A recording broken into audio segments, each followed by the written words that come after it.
Delusion. തെളിവുകളില്ലെങ്കിലും മറ്റുള്ളവർ തെറ്റാണെന്ന് പറഞ്ഞാലും ഒരാൾ മാറാതെ പിടിച്ചു നിൽക്കുന്ന തെറ്റായ ധാരണ അല്ലെങ്കിൽ വിശ്വാസം. സിംപ്ലിഫൈ ചെയ്തു പറഞ്ഞാൽ ഒരു തോന്നൽ.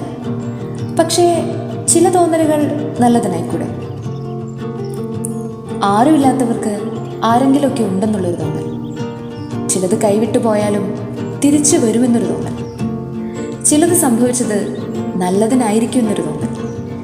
അങ്ങനെ ഡെലൂഷൻ്റെ നല്ല വശങ്ങൾ ഇതൊക്കെയാണ്. ഇനി ഡോക്ടർ സണ്ണി പറഞ്ഞതുപോലെ സൈക്യാട്രിയിൽ ഇതിനെ വിശദീകരിക്കുകയാണെങ്കിൽ delusion is a symptom, not a disease.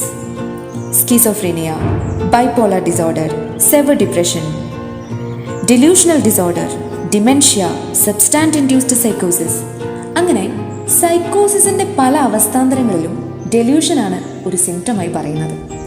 അപ്പോൾ നമ്മുടെ ഡെലൂലു ഒരു ചില്ലറക്കാരിയല്ല. പക്ഷേ നമുക്കതിൻ്റെ നല്ല വശങ്ങൾ മാത്രം എടുക്കാം, അല്ലേ?